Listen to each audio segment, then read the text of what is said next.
الدرس الثالث با آیات 65 تا 69۔ سوال نمبر 2، ما کان لنبی ان یکون له اسرا حتی یثخن فی الارض تریدون عرض الدنیا واللہ یرید الآخرہ۔ ترجمہ: یہ بات کسی نبی کے شایان شان نہیں ہے کہ اس کے پاس قیدی رہیں جب تک کہ وہ زمین میں دشمنوں کا خون اچھی طرح نہ بہا چکا ہو، جس سے ان کا رعب پوری طرح ٹوٹ جائے۔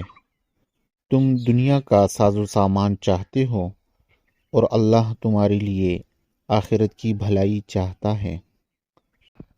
مفہوم: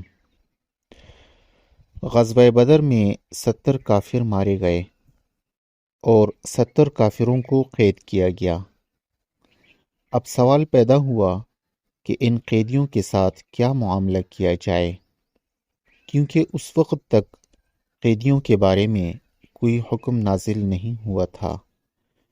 اس لیے حضور صلی اللہ علیہ وسلم نے ان کے بارے میں صحابہ سے مشورہ کیا۔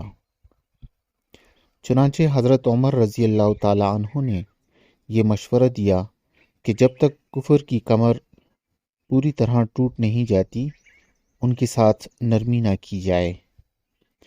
آپ کا اصرار تھا کہ ان سب قیدیوں کو قتل کر دیا جائے۔ دوسری طرف حضرت ابوبکر صدیق رضی اللہ تعالیٰ عنہ کی رائے یہ تھی کہ ان پر رحم کیا جائے اور انہیں فدیہ یعنی معاوضہ لے کر چھوڑ دیا جائے۔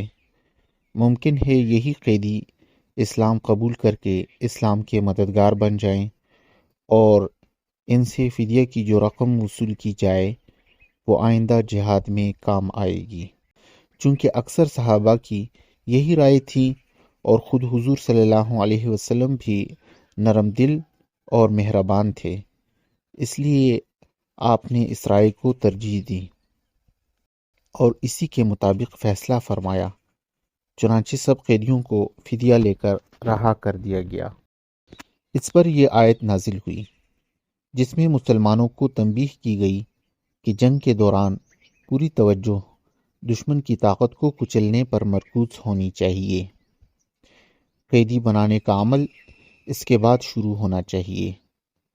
جنگ بدر کا سارا مقصد ہی یہ تھا کہ کافروں کا زور اچھی طرح ٹوٹ جائے، ان پر مسلمانوں کی ہیبت اور دھاک بیٹھ جائے اور آئندہ ان میں مسلمانوں کو ستانے اور اللہ کے راستے سے روکنے کا حوصلہ نہ رہے۔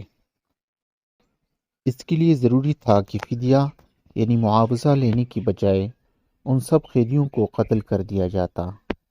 اس طرح یہ واپس جا کر مسلمانوں کے لیے خطرہ بھی نہ بن سکتے اور ان کے عبرتناک انجام سے دوسروں کو بھی سبق ملتا۔ نوٹ: واضح رہے کہ جنگی قیدیوں کو آزاد کرنے پر ناپسندیدگی کا یہ اظہار جنگ بدر کے وقت مذکورہ مصلحت کی وجہ سے کیا گیا تھا۔ بعد میں سورہ محمد کی آیت نمبر 4 میں اللہ تعالیٰ نے واضح فرمایا کہ اب چونکہ کفار کی جنگی طاقت ٹوٹ چکی ہے، اس لیے اب نہ صرف فدیہ لے کر بلکہ بغیر فدیہ کے محض احسان کے طور پر بھی جنگی قیدیوں کو آزاد کیا جا سکتا ہے۔